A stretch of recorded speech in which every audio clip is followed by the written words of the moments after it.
Bloomberg Audio Studios. Podcasts, radio, news.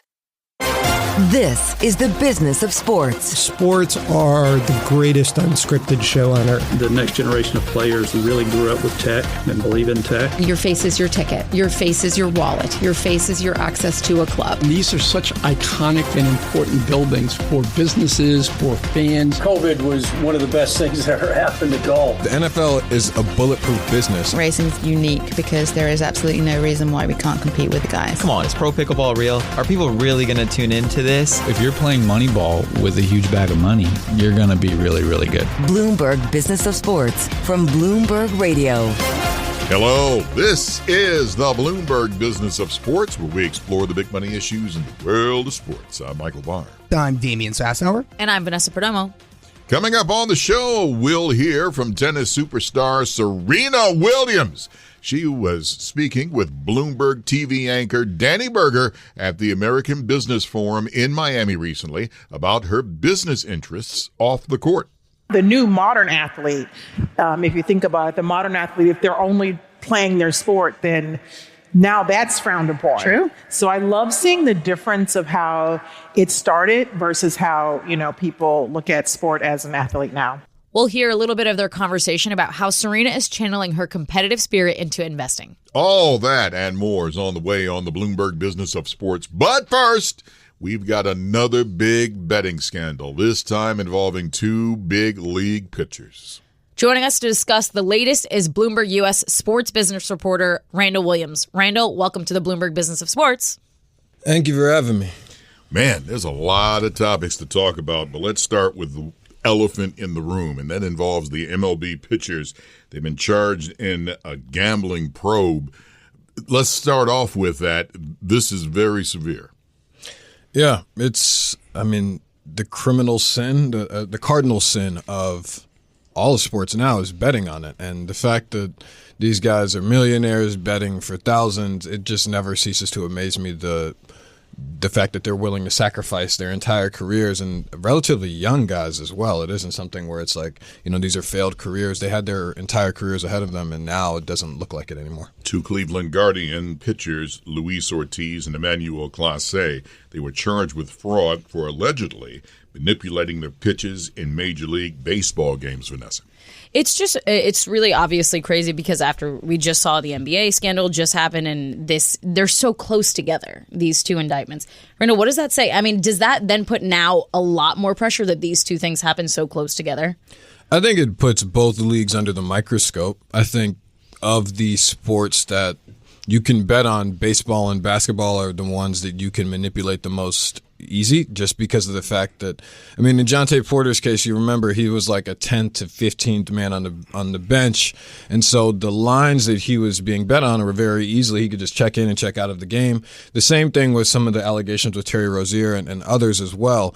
And in baseball, they're literally betting on balls and strikes, and so you would think if you're watching the game, you don't think anything of it, but the fact that they made allegedly $450,000 off of these things, and in the NBA case was millions of dollars that was going on and around. It's crazy. Yeah. Randall, really, what worse could go wrong for Cleveland fans? The Browns just lost to the Jets, we know the Guardians, formerly the Indians, were the butt of Major League Baseball Bob Uecker lore, and, the Cavaliers aren't getting by the Knicks. And here's my question for you.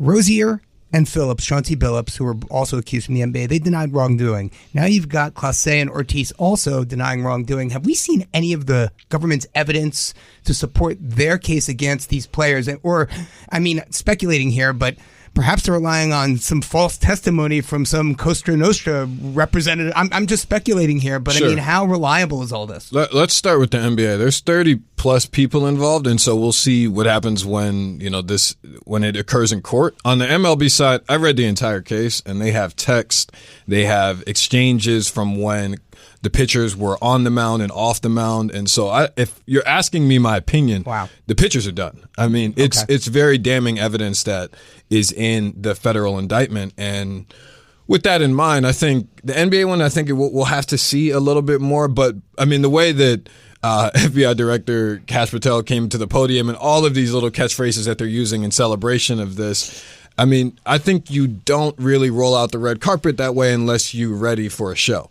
And so who knows when all of these cases will hit the courts, but when they do, we'll be reporting on it. The text during the game. That's the craziest part. Right after. Okay. So there's a portion in the indictment where he attempted to throw a ball and it went straight into the dirt. And if you're hearing this, I'm laughing because of the fact that when he threw the ball straight into the dirt, the batter swung at it, and so the person that he was communicating with texted him, and I think they said it was like a cat gif that was him crying, a cat gif of crying emoji or something like that. But with that in mind, he went to the locker room and texted him, and they were both sort of sad about the fact that they did not cash in. So that communication there, I don't know how these pitchers can beat it. I mean, doesn't this just say that prop bets need to be really regulated? Like Adam Silver said after the NBA scandal had happened, we need to regulate prop bets in general. Should prop bets just go away? I think it depends on the prop bets. Like in college football in New York, you can't bet on players at all. If you wanted to bet on yards for Arch Manning, it does not exist. Mm-hmm. In the NBA and the NFL, you can bet on, in the MLB, you can bet on a wide portion of things. I don't know how the leagues are going to talk to the sports books and say, hey, this needs to go away, that needs to go away. Because the sports books are in the business of making money too. Right. And 9 times out of 10, they want people to gamble. Randall, a House committee says that it is going to bring in Commissioner Adam Silver about the league's kind of, the proliferation of sports betting, how the league's handling it. And I think what they're trying to do is to get the NBA Code of Conduct modified. And my question for you is, what the heck is that going to do? I mean, how would they modify the Code of Conduct? Do players even listen to the Code of Conduct? And will it deter future infractions? I'm not so sure. I think that all of the agencies, the NBPA, the NBA, they discourage betting amongst the players. I'm sure that there are courses that they take or lectures that they sit through, and yet it still happens, probably because they think they can get away with it. Now, like I said when I started this, which is that these guys make millions and millions and millions of dollars. You think about it from let's just say Victor Wembanyama was involved in one of these. He is not. But his rookie contract is like $56 million. There's no amount of money that he's going to make on betting that would not get flagged. So any additional cash that they make is just sort of silly. Well, Randall, let me ask you this. I mean, what if they do find Chauncey Billups, guilty? If they find, Ortiz and Clase guilty? I mean, can the NBA or in the Major League Baseball, can they reclaim some of their contract that's already been paid? Can they, countersue them and get, some sort of, monetary benefit from that? I mean, is there any risk there?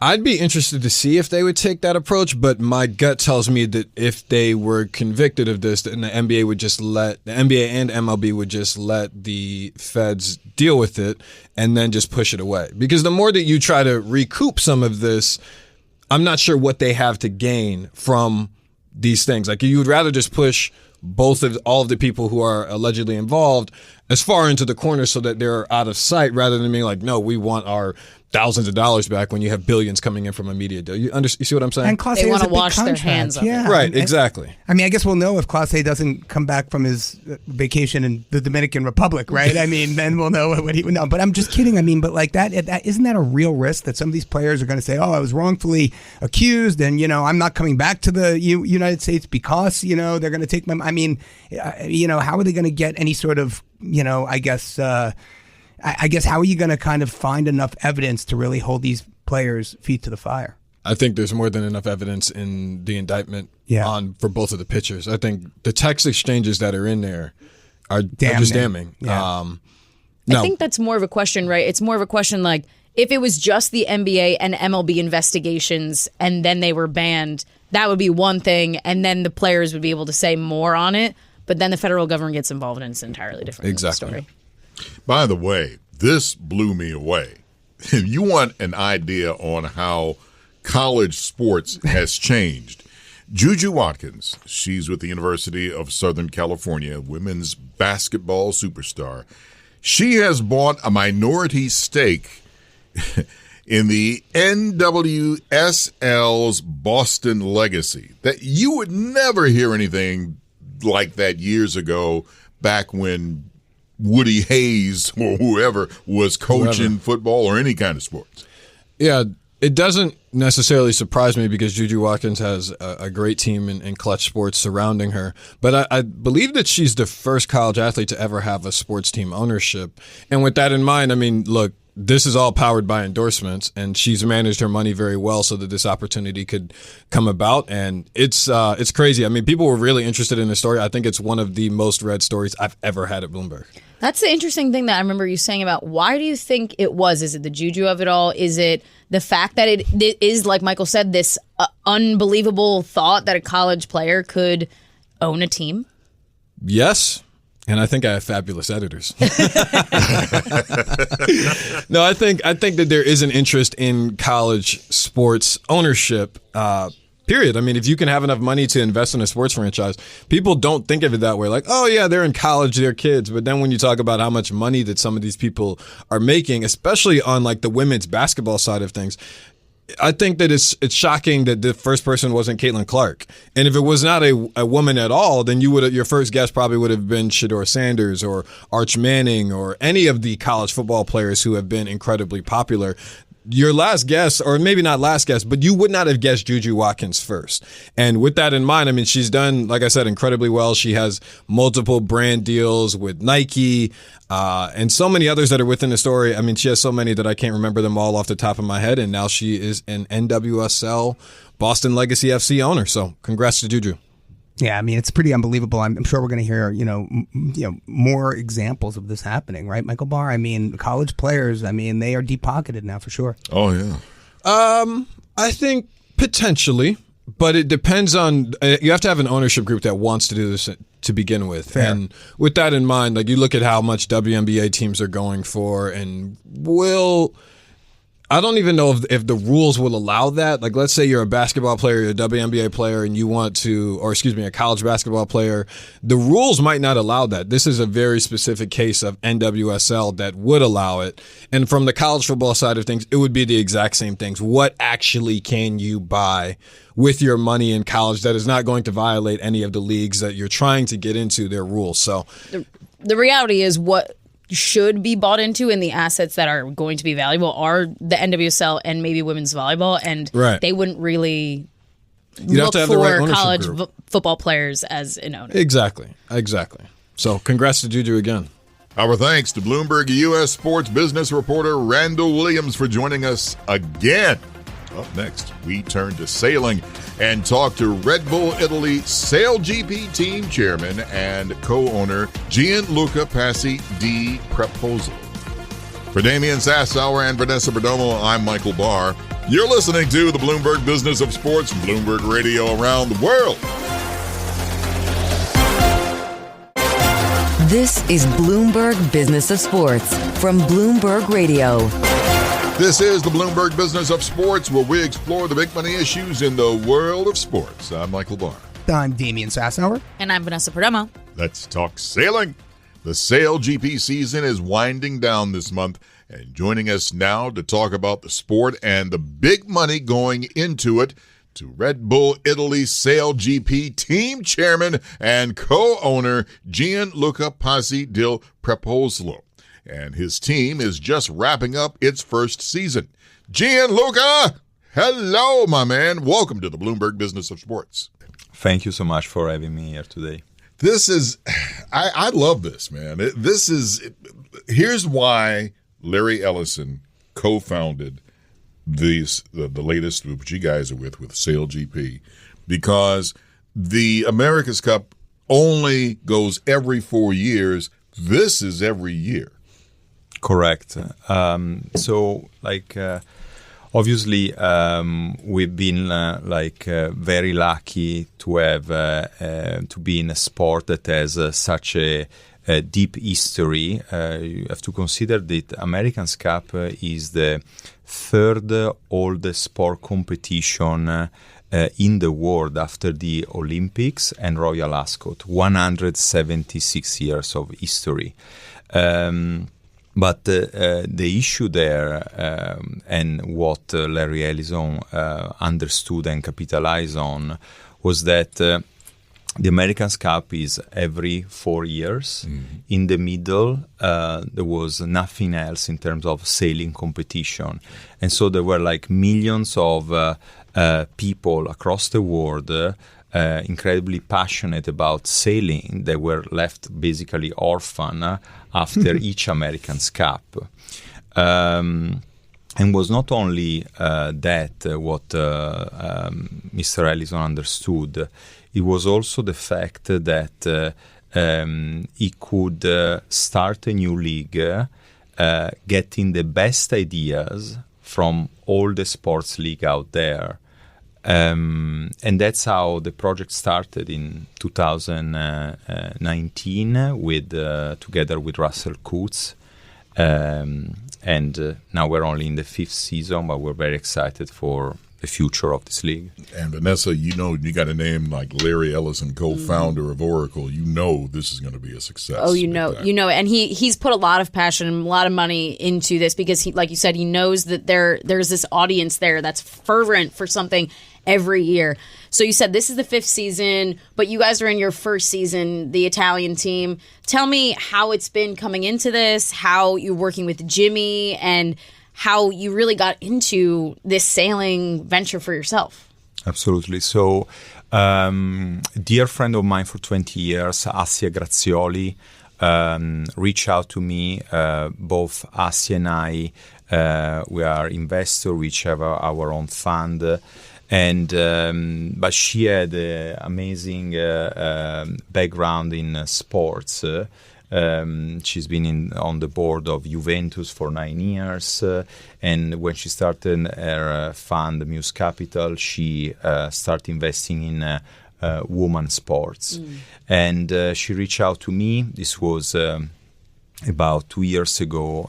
She told me about this league, and there is a background story between us because we've been friends, as I said, many years, but only about 3 years ago she was visiting my hometown Treviso in Italy.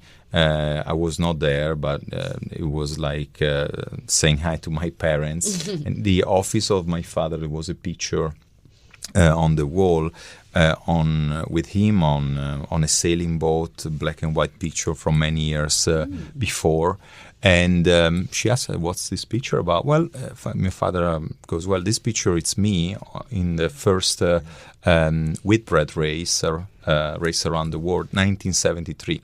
And she looked at him and said, "Well, my father also did the first whitbread race in 1973. It ended up that our two fathers were on the same boat, but in 2 different legs of the race. Wow. So my father did Portsmouth to Cape Town. Just to give a context, it was like 43 days of sailing without touching lands. It was like unthinkable nowadays, and without many instruments. Her father, if I'm not wrong, she did like Rio de Janeiro to Sydney. And so they never met. We basically have them meet last year at Sail GP, where we didn't have yet the team, but it was an incredible connection. Yeah. And so that was the first spark. She called me to invest in the US team when Mark Lazary, with Avenue Capital, decided to buy the team. My comment was that I was interested in the league. At the same time, I would have loved to see if Larry Ellison and Russell Coutts basically were going to launch an Italian team. Well, Gianluca, let me just chime in here. We keep mentioning Larry Ellison and we keep mentioning people like Mark Lazary, but I'm going to go even further. I mean, the Bonds Flying Roos, Hugh Jackman and Ryan Reynolds, Kylian Mbappe, I believe, is an owner of the French team.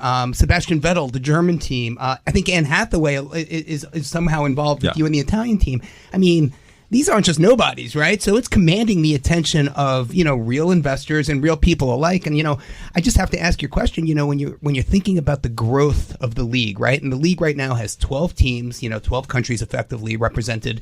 And I don't know how many races there are, but I mean, it's pretty much, been going on all year. We're building to Abu Dhabi at the end of November.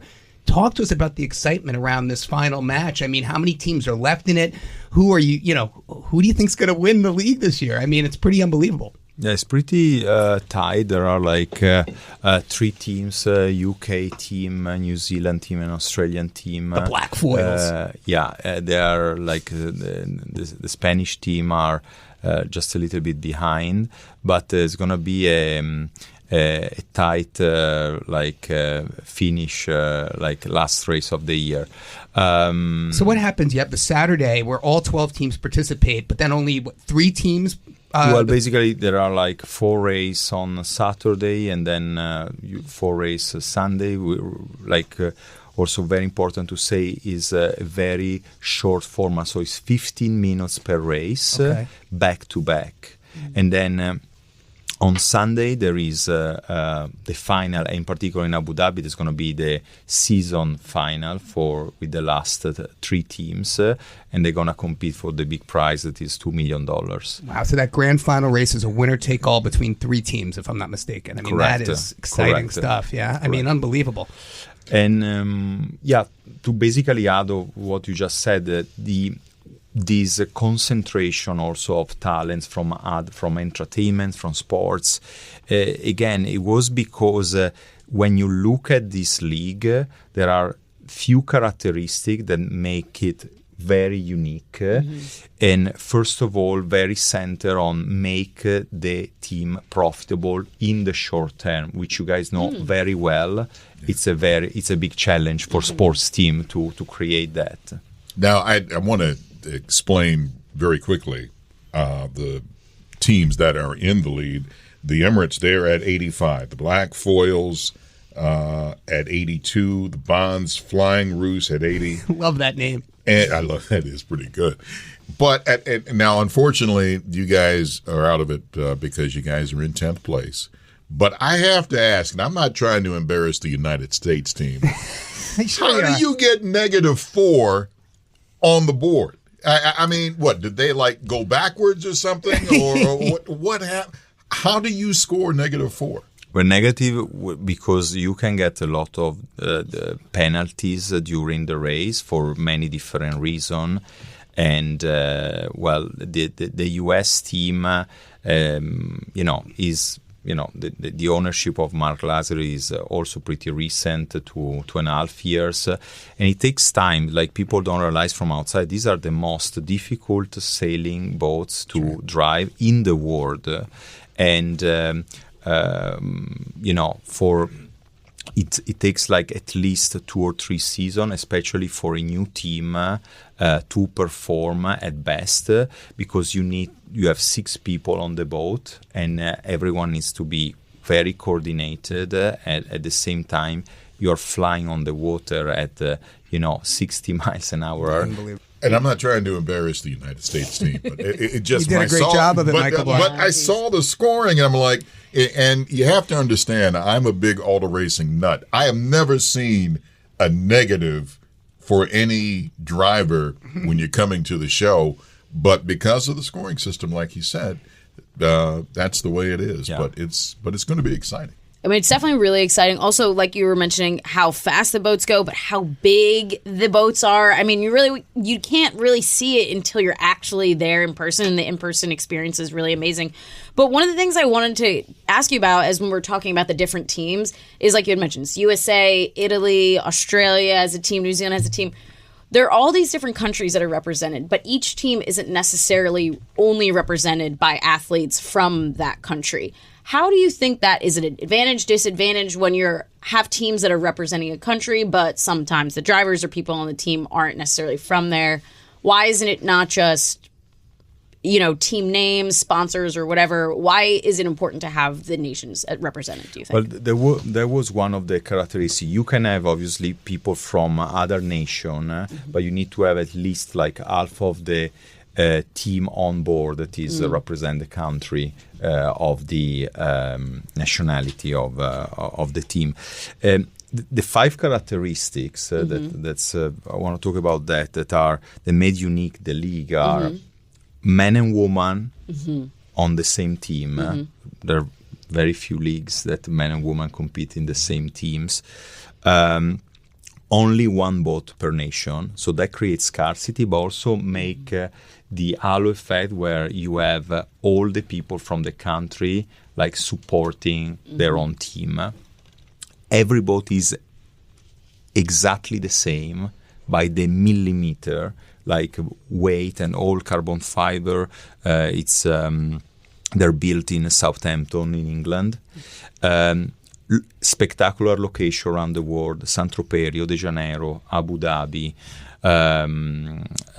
Cadiz, hopefully very soon in Italy, and cap expense. Yeah. That's the other characteristic. Our thanks to Gianluca Passi de Prepostolo for joining us. He's chairman and co-owner of the Red Bull Italy SailGP team.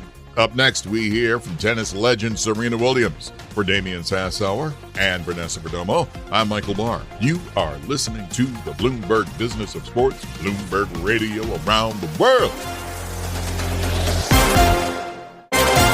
This is Bloomberg Business of Sports from Bloomberg Radio.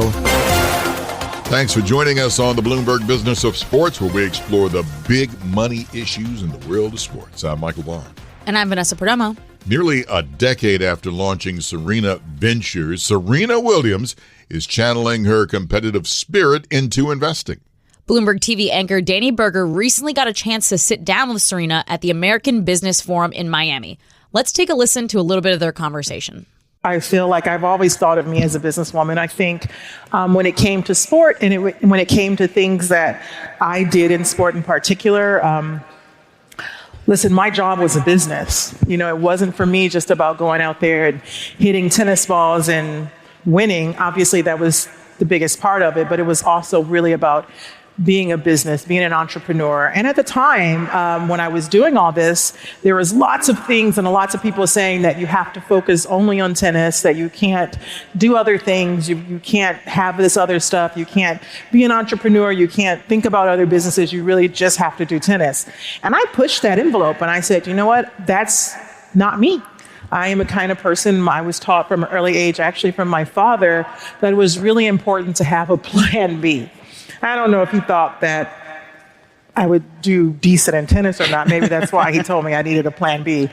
But that's something that kind of always stuck with me. And so when it came to what I wanted to do in sport, whether it was fashion or whether it was design or whether it was investing, it was something that was always going to be this entrepreneur. And now the new modern athlete, if you think about it, the modern athlete, if they're only playing their sport, then now that's frowned upon. True. So I love seeing the difference of how it started versus how, you know, people look at sport as an athlete now. I mean, what a plan B. A lot of people spend all their lives even having that as their plan A. But when you decided to make it your plan A, when you announced in 2022 that you'd be stepping off the court, did you have any hesitation or any concerns about leaving tennis behind?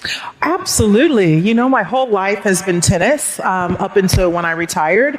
And I always thought, I actually never knew when it was going to happen. I always wanted to retire, but I actually never did it because it just wasn't realistic. Like imagine growing up from as long as you can remember having a tennis racket in your hand and then one day it's just done. And it's you know, the thing is you expect it from the moment you have that tennis racket in your hand, but you never really expect it until it's over. It's just this weird feeling.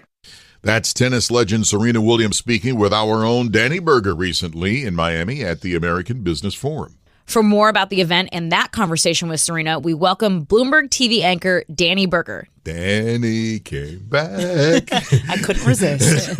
Welcome back to the Bloomberg Business of Sports. Thank you for having me, Michael. You had Serena Williams on, and she laid some knowledge from playing tennis to being a very stout businesswoman. Tell us about that. What an impressive person Serena Williams is. I started out by asking her this question of when did you think about yourself as a businesswoman? And she was like, always, of course. I mean, this is someone who, when she was 16 years old, negotiated with her father her own Puma sneaker endorsement deal.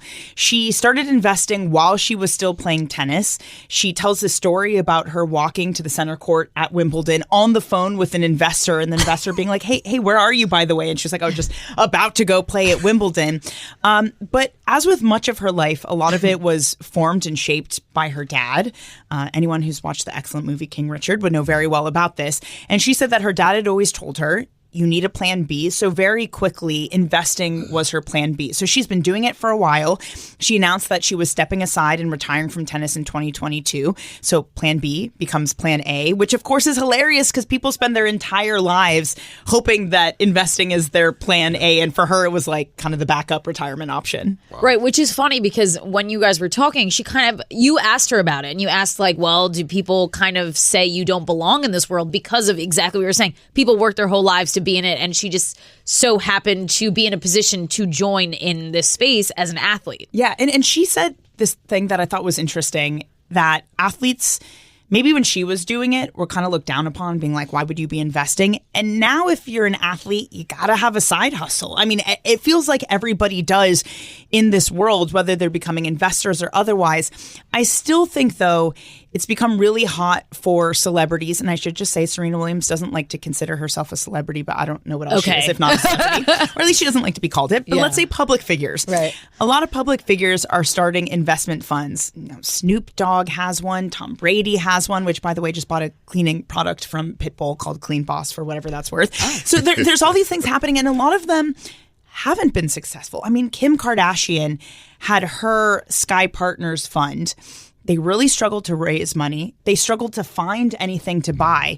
So just by having a celebrity name on the door does not get you there. It doesn't mean that you're automatically going to get investors, and maybe even the opposite. People are skeptical of it. And I think Serena Williams is very cognizant of that and has surrounded herself with people that will lift her and help her do the work, and is not just relying on her name to get things done.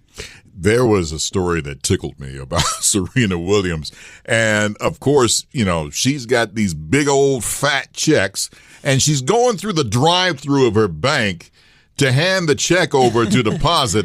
And the people at the bank are like, Mrs. Williams, you need to come in the bank and get this. But it seems like there was a lot that you guys covered, especially about the new investments that she is getting into. Yeah, she kind of talked about that everything she needs to feel personally passionate about. One thing that it did strike me is, I don't know if odd's the right word, but telling of the moment. She said that all of the companies that she invests in need to have an AI plan, which I'm going to be honest, feels odd for her VC fund because it is very kind of consumer-y companies. The whole idea behind it is it's investing for the 98%, so not the top 2%. So that means a lot of women, a lot of minorities, a lot of lower income people. Some of that I'm like, do these companies need an AI plan? But she said, yeah, she wants to hear an AI plan from everyone coming in. And she considers herself a technophile, so she thinks about these things a lot. So that's kind of the area that she's thinking of pushing into. She has also been doing a lot of sports investing. It's something she's done for a while. She's had a stake in the Miami Dolphins for some time. She's also invested in a new Toronto WNBA team.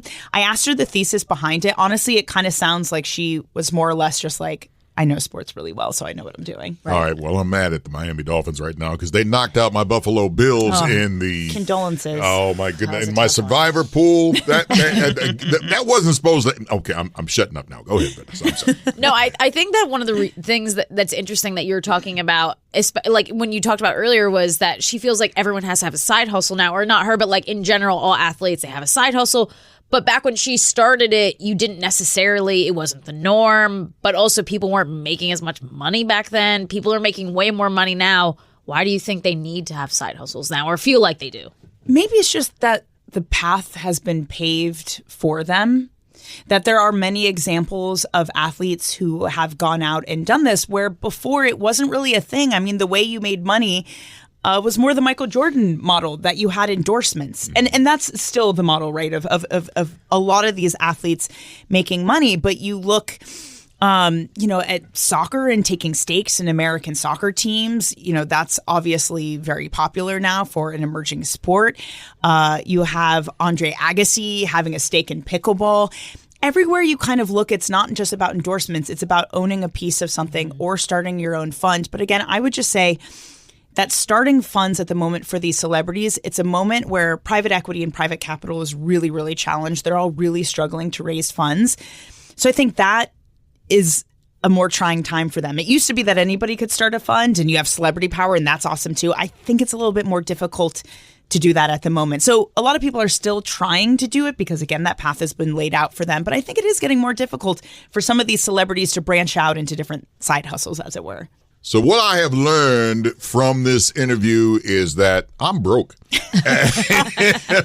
and Serena Williams, and along with her husband, I mean, they are a dynamic duo. Yeah, and maybe part of the problem is that, one, you didn't have a father like Serena's father that made you do all these things, or a mother like Serena Williams herself. One of my favorite parts of the interview I had with her that wasn't necessarily on what we just listened to, she talked about the fact that her daughter Olympia is interning for her and her father, who's the co-founder of Reddit.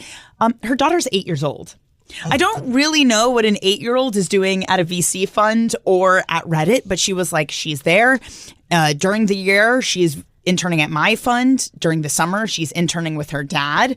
And I was like, oh, so you want her to be a businesswoman instead of tennis? And she was like, absolutely not. Tennis is so much cooler than business. I want her to be a tennis star. But she's also interning at the same time. By the way, Serena also said she still cooks for her kids. She still meal preps for them while she's away. She's also traveling to investor meetings nonstop. I don't know how anyone finds enough time in the day, but she somehow does. I don't know how anyone finds enough time in the day genuinely to do anything. Moms are the best people in the world, seriously. But the one thing that it's interesting about Alexis and Serena when they're introducing Olympia to these spaces is not now she's interning at their businesses, but she's also invested in their sports teams. She's a co-owner of Angel City, I believe, and I'm assuming the WNBA Toronto team as well. Yeah, she is. They have set her up to be an investor in this. I wonder how much of that is, some tax benefits also to sort of set them up as an investor in that. But yeah, it's this idea of setting their children up for the long term. I mean, but just by having those two as your parents, I think you're set up for the long term, whether or not you have investments in the sports teams. Yeah, and what you said when you talked to Serena, it gives young women out there is like, well, hell, I want to do that. Yes. And I am so glad to hear those stories that you presented. Yeah. And I one of the great things she said when she talked about her daughter interning for her, she was like, I want my daughter to see impressive women doing impressive things. And I thought that was such a good message. Look, this is an industry where there's just not a lot of women. They're really not. You go to these conferences, they tend to be white men.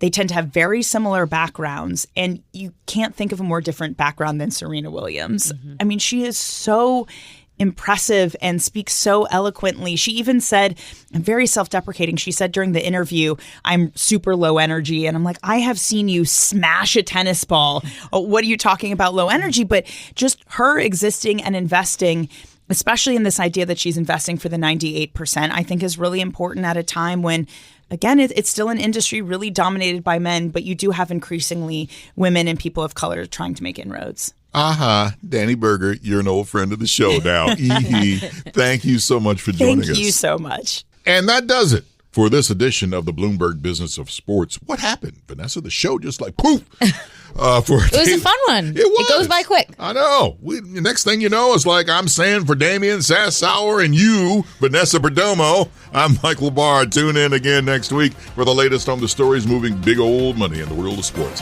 And don't forget to catch our podcast on all your podcast platforms. You are listening to the Bloomberg Business of Sports from Bloomberg Radio around the world.